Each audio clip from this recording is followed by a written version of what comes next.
సత్యదేవుని సేవ, నిజ దేవదేవుని సేవ, ఆత్మదేవుని సేవ, ఆదిదేవుని సేవ. True God, true God, true God's ministry. True God, true God, true God's ministry. True God, true God, true God's ministry. True God, true God, true God's ministry. True God, true God, true God's ministry.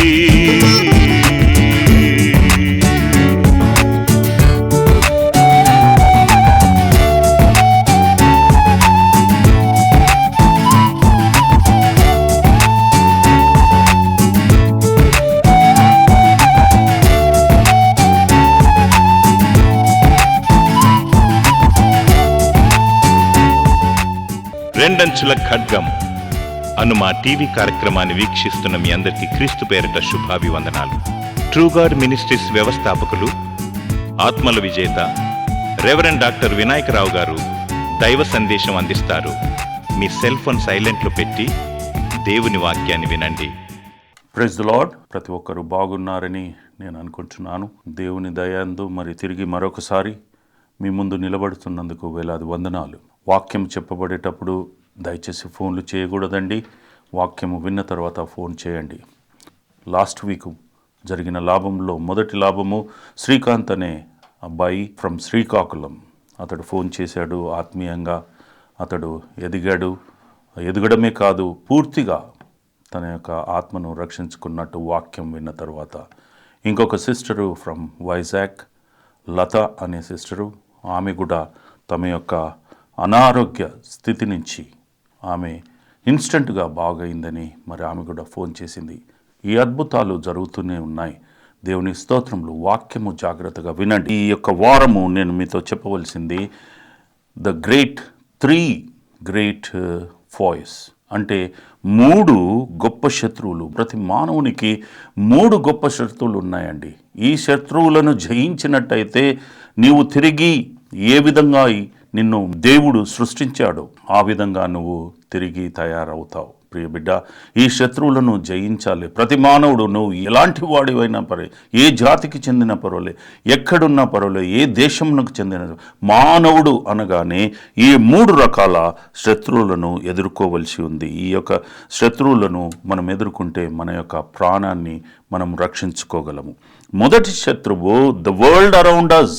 మన చుట్టూ ఉన్న ఈ లోకమే మనకు శత్రువు. లోకం విషయం చూసినట్టయితే లోకంలో ఉన్నదంతయు అనగా శరీరాశ, నేత్రాశ, జీవపు డమ్మముతో ఉంది. ఇవి తండ్రి వలన పుట్టినవి కావు. తండ్రి మనకి ఇవి ఇవ్వలేదు, ఇవి మనం కల్పించుకున్నాయి. ఈ లోకము మనకిస్తుంది. కాబట్టి మన చుట్టూన్న లోకము ప్రతి మానవునికి ఇది శత్రువై ఉన్నది. లోకంలో ఉన్నదంతా నేత్రాశ, జీవపు డంబము, శరీరాశలు మనకు తెలుసండి. శరీరాన్ని తృప్తిపరచుకోనికి మనము ఎంతో ప్రయత్నిస్తూ ఉంటాం. కాబట్టి శరీరాశలను చంపి నీవు ఆ యొక్క లోకమును జయించేవాడిగా ఉంటావు. నేత్రాశ, చూసిందల్లా కావాలని అనుకుంటాం, దాన్ని కూడా మనం చంపాలి. జీవపు డంబము, అధికారము, గర్వపడము, దాన్ని కూడా చంపాలి ఈ లోకంలో. అందుకే యాకోబు పత్రిక 4వ అధ్యాయము 4వ వచనం చూసినట్టయితే, వ్యభిచారిణులారా, మీ ఈ లోక స్నేహము దేవునితో వైరమని మీరెరగరా? కాబట్టి ఎవడైనా ఈ లోకంతో స్నేహం చేయగోరగా వాడు దేవునికి శత్రువగును. ఈ లోకముతో నీవు స్నేహం చేసినట్టయితే దేవునికి శత్రువు అవుతావు. దేవునితో వైరం పెట్టుకుంటున్నావు. దేవునితో పోట్లాడి ఎవరు గెలవలేదండి. దేవుడు ఎంతో శక్తిమంతుడు. నిన్ను నన్ను సృష్టించిన వాడు, ఈ లోకమును సృష్టించిన వాడు. అతనితో మనము వైరం పెట్టుకోవడం. కాబట్టి మరి ప్రియ బిడ్డ, ఈ వాక్య ప్రకారంగా నువ్వు చూసినట్టయితే ఇలాంటి వారు క్రీస్తును ప్రేమిస్తూ కొంతమంది వ్యభిచారము చేస్తున్నట్టుంటారు. అంటే క్రీస్తును ప్రేమిస్తూనే ఉంటారు, కానీ ఈ లోకము తట్టు చూస్తూ ఉంటారు. అలాంటి వారిని వ్యభిచారిణికులారా అంటున్నాడు. లోకరీతిగా జీవించేవారు గూర్చి యాకోబు మనకు తెలుపుతున్నాడు. లోకరీతిగా లోకంలో ఉన్నదంతా శరీరాశ, శరీరాన్ని తృప్తిపరచుకోనికి నువ్వు జీవిస్తున్నావా ప్రియ బిడ్డ? అది అది తప్పు. శరీరము జీవించనై ఉన్నది, దాన్ని జీవింప చేయాలంటే నీవు యెహోవా దేవుని తట్టు తిరగాలి, అతనే నిన్ను పోషిస్తాడు. నేత్రాశ చూసిందల్లా కావాలనుకుంటున్నావా, ఇతరులకున్నది నాకు కావాలనుకొని ప్రయత్నించినట్టయితే నువ్వు తప్పుదారిలో పడతావు. అదేవిధంగా జీవబుడంబము, అందరికంటే నేను ఎచ్చుగా ఉండాలని, అందరే నన్ను గౌరవించాలని, గుర్తించాలని అలాంటివి మనం అనుకోకూడదు. ఇది లోకంలో పుట్టింది కాబట్టి దేవుడు నిన్ను ప్రేమించాలంటే దేవుని తట్టు చూడాలి, పరలోకం తట్టు చూడాలి, ఇహలోకం తట్టు చూడకూడదు. అందుకే ఆత్మీయ సంబంధముతో నీవు వ్యభిచారం చేస్తున్నట్టు, నువ్వు సగం అటుండి ఇటుండి నులివెచ్చగా ఉన్నట్టయితే వ్యభిచారికులారా అంటున్నాడు. యెహెజ్కేలు 23వ అధ్యాయము 35వ వచనంలో చూసినట్టయితే ప్రభు అయిన యెహోవా ఈ మాట సెలవిచ్చుచున్నాడు, నీవు నన్ను మరిచి వెనుకకు త్రోసివేసితివి గనుక నీ దుష్కార్యములను, వ్యభిచారమును, రావలసిన శిక్షను నువ్వు అనుభవించెదవు. యెహోవా మాట సెలవిచ్చుచున్నాడు ఏంటంటే, నీవు నన్ను మరిచి అంటే ప్రతి మానవుడు దేవుణ్ణి మర్చి లోకము తట్టు తిరుగుతున్నాడని అర్థమండి. ఆ మానవుడు మర్చి వెనుకకు మళ్ళీ అతడు దేవుణ్ణి విడిచిపెట్టి లోకం తట్టు చూస్తూ దేవుణ్ణి వెనుకకు నెట్టేసి అతడు లోకం తట్టు చూస్తూ ఉన్నట్టు ఉన్నాడు. ఇది ఒక దుష్టక్రియ, ఒక దుర్మార్గపు క్రియ, ఇది లోబడినటువంటి క్రియ. కాబట్టి అది వ్యభిచారకులారా మీకు రావలసిన శిక్షను నేను తప్పకుండా ఇస్తాను అంటున్నాడు.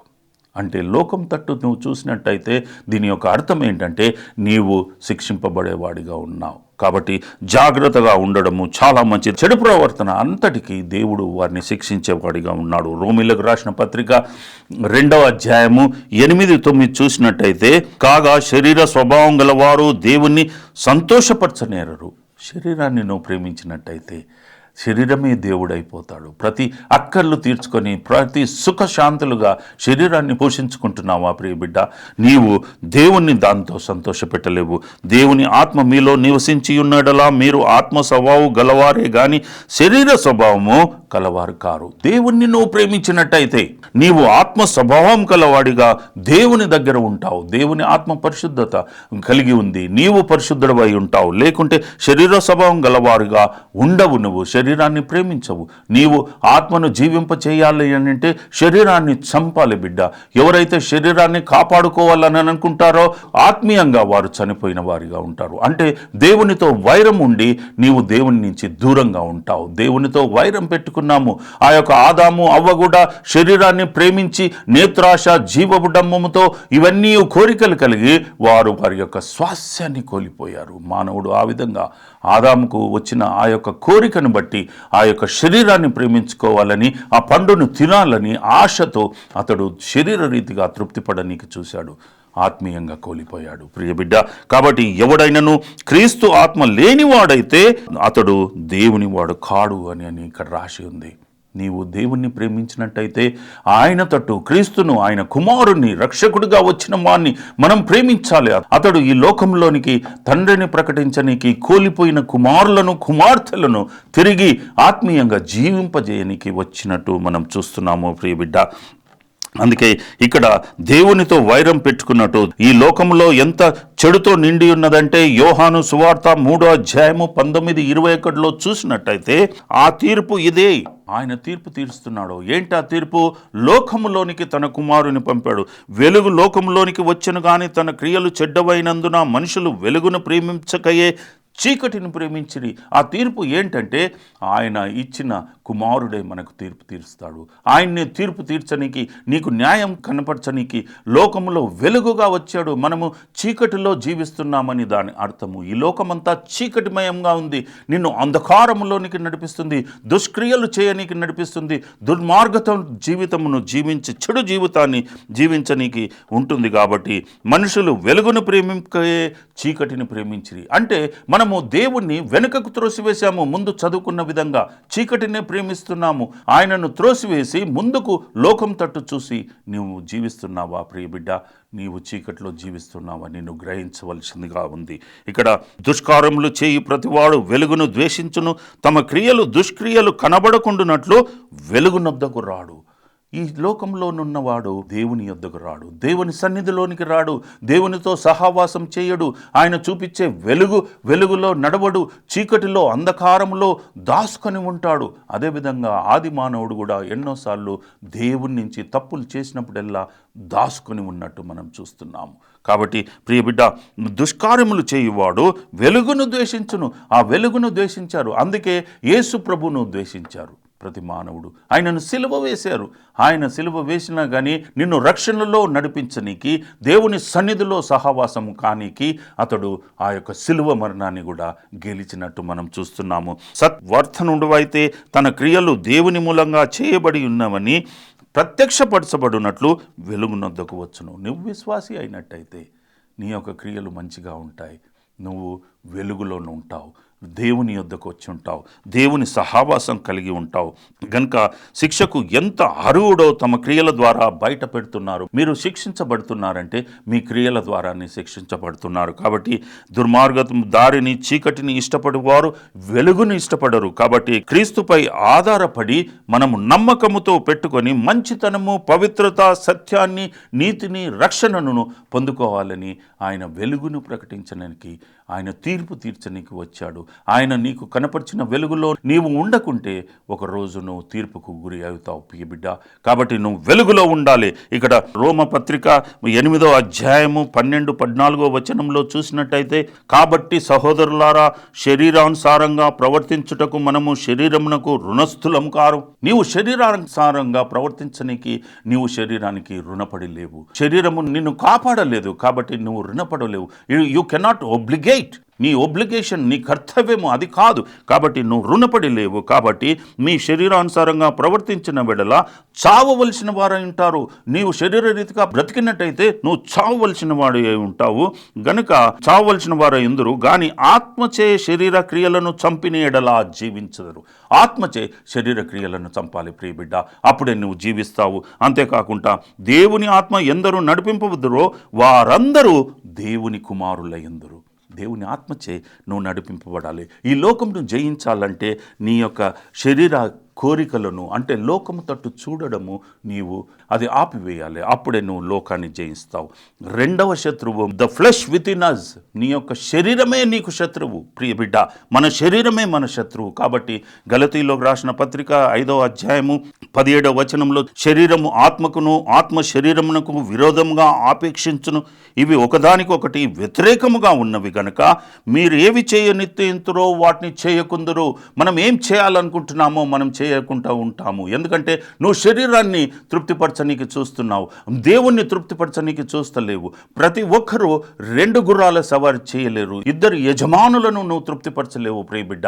కాబట్టి ఏదో ఒకటి ఎన్నుకోవాలి. కాబట్టి శరీరము ఆత్మకును, ఆత్మ శరీరమునకు విరోధంగా ఆపేక్షించును. ఈ 2 కలిపి మనం ఇక్కడ నిలబడి ఉన్నాము. ఈ యొక్క శరీరములో 2 మెయిన్ పార్ట్స్ ఉన్నాయి. ఒకటేమో ఆత్మ, ఒకటేమో శరీరం అంతయు.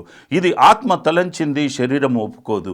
శరీరం తలంచింది, ఆత్మ ఒప్పుకోదు. ఇవి ఒకదానికొకటి వ్యతిరేకంగా ఉన్నవి. వీరెండిటికి ఎప్పుడు అలజడి, యుద్ధము జరుగుతూనే ఉంటుంది. కనుక మీరేవి నిశ్చయించుదురో అవి చేయకుందరు. ఏ విశ్వాసి అయినా పర్వాలేదు, ఏ పాస్టర్ అయినా పర్వాలేదు, ఏ బిలీవర్ అయినా పర్వాలేదు, ఏ ఆర్డినరీ పర్సన్ అయినా, ఎవరైనా పర్వాలేదు, ప్రతి ఒక్కరికి ఈ యొక్క యుద్ధము జరుగుతూనే ఉంటుంది. కనుక మనం ఏమి చేయాలనుకుంటామో మనం చేయలేకుందాము ప్రియ బిడ్డ.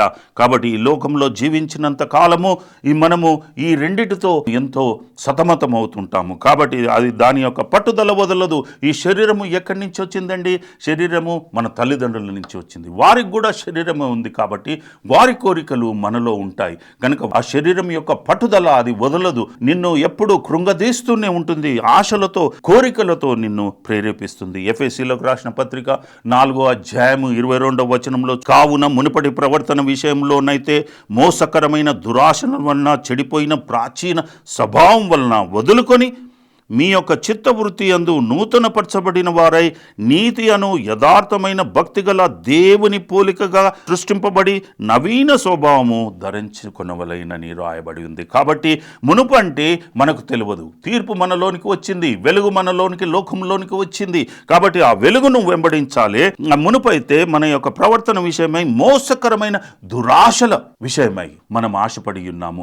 ఆ యొక్క దురాశలను, చెడిపోయిన ప్రాచీన స్వభావమును వదులుకోవాలి. ఈరోజు వాక్యం వింటున్న నీవు నీ శరీరేచ్ఛలను చంపాలి, నేత్రాశను చంపాలి, జీవపు దండను నిన్ను నీవు గొప్పగా అనుకునేది అది చంపాలి బిడ్డ. అప్పుడే నీవు వదులుకున్నట్టయితే నీ చిత్తవృత్తి యందు, నీ ఆత్మ యందు, నీ తలంపుల యందు, నీ కోరికల యందు నీవు నవీనపరచు నూతన స్వభావం కలవారై నీతి అనే యథార్థమైన భక్తి గల దేవుని పోలిక కలిగిన దేవుడు ఆ రోజు సృష్టించేటప్పుడు తన పోలికల్లో తన రూపంలో సృష్టించిన విధంగా నూతనపరచబడి తిరిగి అదే విధంగా నవీన స్వభావము నీవు అది ధరించుకోవాలంటే శరీరేచ్ఛలను చంపాలి ప్రియ బిడ్డ. అప్పుడే నీవు ఆ విధంగా ఉంటావు, ఆ విధంగా నువ్వు చేయగలుగుతావు. అందుకే రోమీలకు రాసిన పత్రిక 7వ అధ్యాయము 15వ వచనం చూడండి. పరిశుద్ధైన పౌలు అంటున్నాడు, నేను చేయునది నేనే ఎరగను, ఎందుకంటే కావున ఇక నేను దాన్ని చేయునది నా యందు నివసించు పాపమే గాని నేను కాదు అంటున్నాడు. నా యందు నివసించుతున్నది నా పాపమే కనుక నా పాపమే నన్ను ప్రేరేపిస్తుంది. నేను పరిశుద్ధుడిగా మారాను, అయినా కానీ పాపము నాలో ఉంటుంది, ఎందుకంటే శరీరంతో ఉన్నాను కాబట్టి నేను పాపంతో ఉన్నాను అని అంటున్నాడు. నా యందు అనగా నా శరీరము మంచిది ఏదియో నివసింపదని నేను ఎరుగుదును. నేను మంచోన్నే, నా ఆత్మ మంచిదే, రక్షింపబడ్డది, నాకు రక్షణ ఉన్నది, దేవుని సేవకుని, అయినా కానీ నా శరీరమందు మంచి ఏదియో నివసింపదని నేను ఎరుగుదును. మేలైనది చేయవలని కోరిన నాకు కలుగుచున్నది కానీ దాని చేయుటకు నాకు కలగట్లేదు. హల్లెలూయా. ఆయననే ఒప్పుకుంటున్నాడు. ఈ confessed himself that I'm a sinner by biologically. శరీర రీతిగా నేను పాపం చేయాలని అని అనుకుంటున్నాను, నా శరీరాన్ని నేను జయించలేకపోతున్నాను అని అంటున్నాడు ప్రియ బిడ్డ. కాబట్టి నేను చేయగోరున్నది మేలు చేయక కీడునే చేయుచున్నాను. అప్పుడప్పుడు అతడు శరీరంగా లొంగినట్టు చూస్తున్నాము. ఈ శరీరాన్ని చంపాలి అంటే నీవు ఆత్మ విషయమై బలపడాలి ప్రియ బిడ్డ. అందుకే నేను కోరిన దాన్ని చేసిన ఎడలా దాన్ని చేయనది నాలో నివసించుతున్న పాపమే కానీ ఇక నేను కాదు.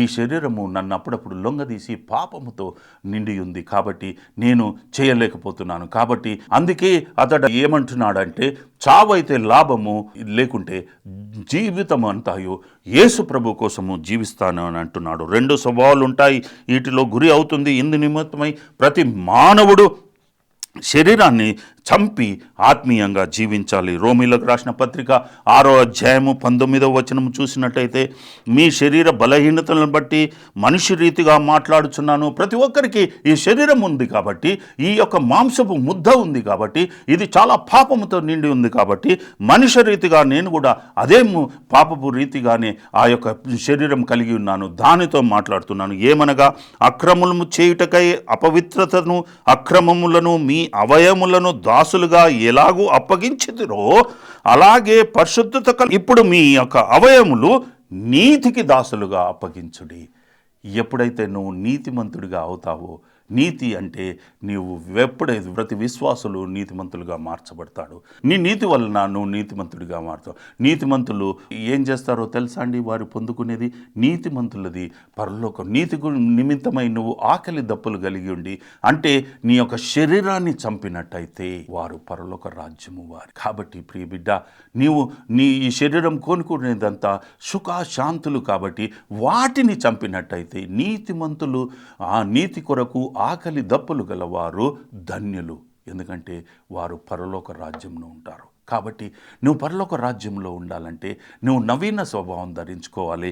ఇంతకుముందు చెడు స్వభావాలకు నీ యొక్క ప్రతి అవయాన్ని నువ్వు ఏ విధంగా అప్పగించావో ఇప్పుడు అదే అవయాలను నీతి కార్యముల కోసము అప్పగించాలంటున్నాడు. దేవుణ్ణి విశ్వసించి న్యాయానికి, సత్యానికి, ఆయన యొక్క వాక్యానికి, రక్షణకు, ఆయన పడ్డ శ్రమలకు నువ్వు అనుకూలంగా అవలంబించినట్టయితే ఈమె భూమిపైనను పరలోకంలోనైనను సంతోషకరమైన స్థితిలో ఉంటావు. ఎందుకంటే గలతీలకు రాసిన పత్రిక 5వ అధ్యాయము 16వ వచనంలో ఏమంటున్నాడు? నేను చెప్పున్నదేమనగా ఆత్మానుసారంగా నడుచుకొనిడి, అప్పుడు మీరు శరీరేచ్ఛలను నెరవేర్చకొందురు. ఆత్మ చెప్పిన విధంగా నువ్వు లోబడినట్టయితే, ఆత్మకు లోబడినట్టయితే మన యొక్క యేసు ప్రభు కూడా ఇక్కడి నుంచి వెళ్ళి మనల్ని కాపాడనీకి ఆదరణకర్తను ఆత్మను పంపాడు. దానికి నువ్వు లోబడినట్టయితే ప్రియ బిడ్డ, నువ్వు విశ్వాసివే అయిండు, నువ్వు పాస్టర్వే అయిండు, నువ్వు బిలీవర్వే అయిండు, నువ్వు ఆర్డినరీ పర్సన్ అయ్యిండు, ఎనీ బాడీ నువ్వు ఆత్మానుసారంగా నడుచుకోవాలి. అప్పుడే శరీరేచ్ఛలను నీవు లొంగవు. ఎందుకంటే ఈ యొక్క the flesh within us అదే మన రెండవ శత్రువు. మొదటి శత్రువు ఈ చుట్టున్న లోకము, మన తట్టున్న లోకమే మన శత్రువు. లోకం తట్టు జీవిస్తున్నావా, నువ్వు కోల్పోయేవాడిగా ఉన్నావు. లోకంలో you will be lost in the world. నీవు ఈ లోకము భూమి తట్టు చూడకూడదు. నీ యొక్క స్వాస్థ్యము, నీ యొక్క ఆధిక్యత అంత పరలోకంలో ఉంది. నువ్వు అక్కడి నుంచి వచ్చావు, నువ్వు అక్కడికే తిరిగి వెళ్ళాలి ప్రియ బిడ్డ.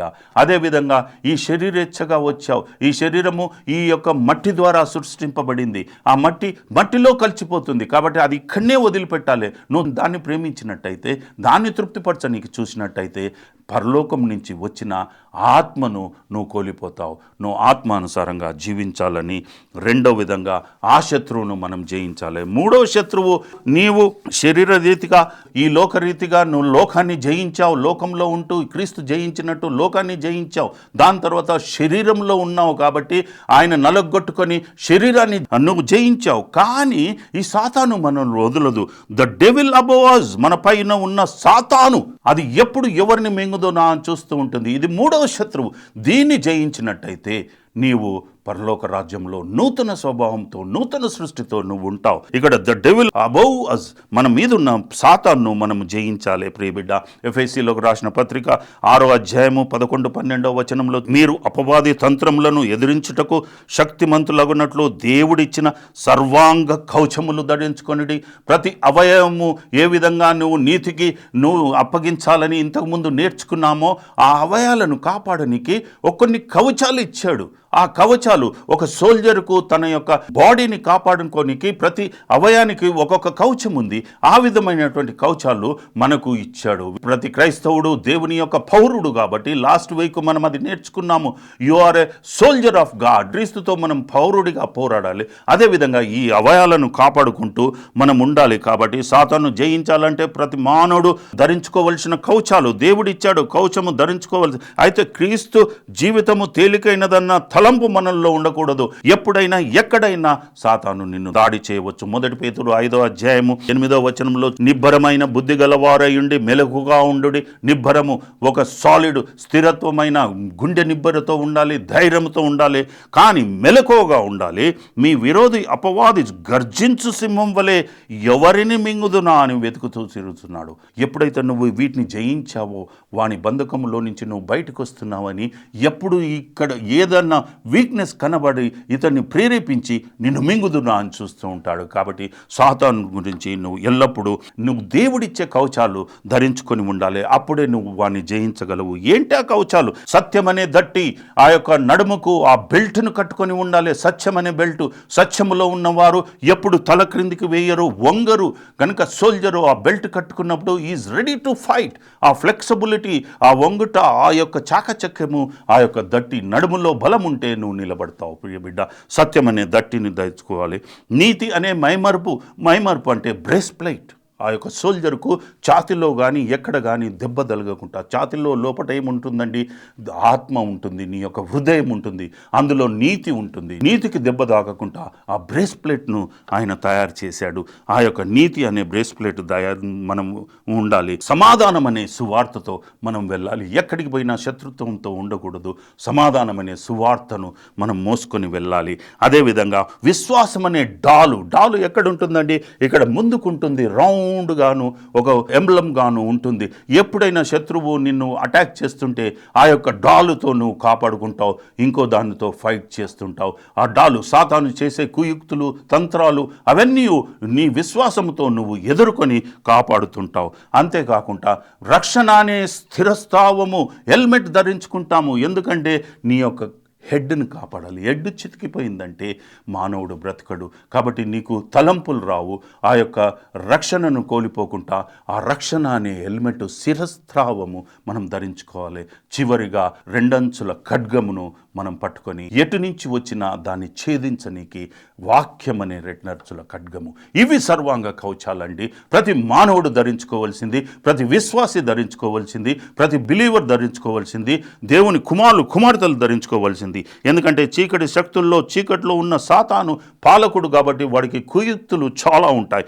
1 తిమోతి 4వ అధ్యాయము 1వ వచనంలో చూసినట్టయితే, అయితే కడవరి దినంలో కొందరు అబద్ధికుల వేషధారణ గల మోసపరచు ఆత్మలయందు దయ్యములయందు బోధయందు లక్ష్యముంచి విశ్వాస భ్రష్టులగుదరని ఆత్మ తేట తెల్లగా చెప్తుంది.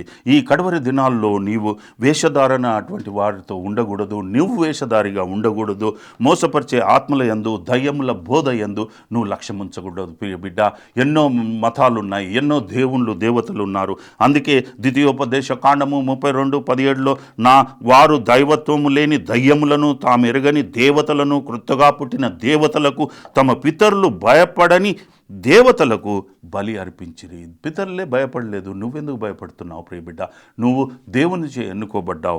నూతనంగా పుట్టే దేవతలు ఎంతోమంది నూతనంగా ఈ దయ్యాల దేవతలు, ఆ యొక్క ఐడల్ వర్షిప్, అవి కదలవు, హాని చెయ్యవు, వాటిని మోసుకొని వెళ్ళాలి. అటువంటి వాటికి నువ్వు ఎందుకు భయపడుతున్నావు ప్రియబిడ్డ?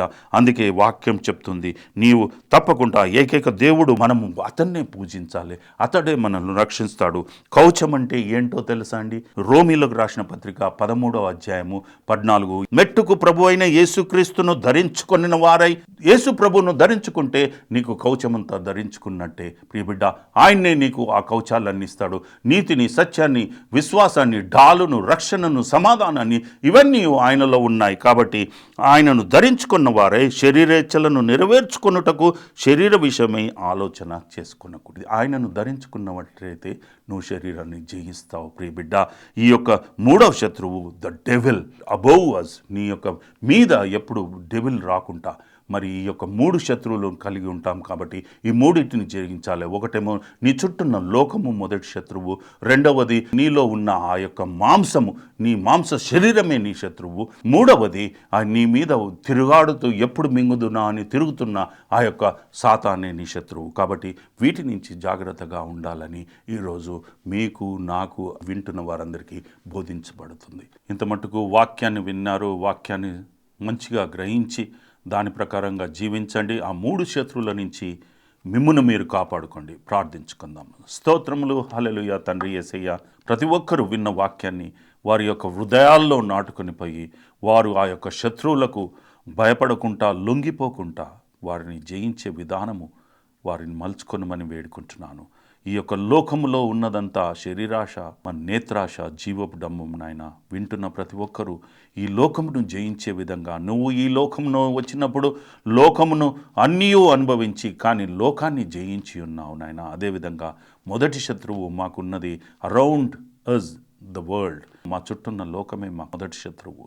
రెండవ శత్రువు the flesh within us, ఈ యొక్క మాంసముతో తయారు చేయబడ్డ ఈ శరీరమే మాకు శత్రువు నాయన.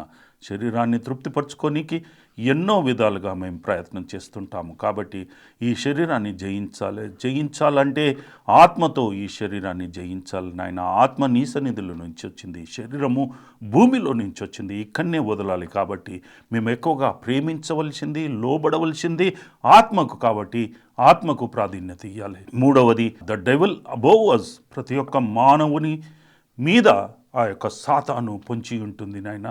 ఎప్పుడు మింగుదునా అని చూస్తూ ఉంటుంది. కాబట్టి అతన్ని జయించాలి. ఆ యొక్క సాతాను జయించే విధానము మాకు కనపరచము. కూర్చున్న ప్రతి ఒక్కరూ, ప్రతి బిడ్డ వారి అక్కర్లను తీర్చుకొని మన నాయన ఈ యొక్క శత్రువుల నుంచి తాము కాపాడుకొని, ముఖ్యంగా నీతోని అన్ని లాభాలు పొందేలాగున వారిని దీవించమని, కాపాడమని, ఎల్లప్పుడూ నీ సన్నిధిలో వారిని ఉంచుకొనమని, పాపపు జీవితంలో నుంచి, పాపపు శరీరంలో నుంచి, పాపపు కోరికల్లో నుంచి వారిని కాపాడుతూ నీ యొక్క రాజ్య నిమిత్తమై వాడుకొనమని, ప్రతిష్ఠించుకొనమని ఈ కొద్ది విన్నపములు యేసు పరిశుద్ధ నామమున అతి మిక్కిలి వినయంతో వేడుకుంటున్నాను తండ్రి. ఆమేన్.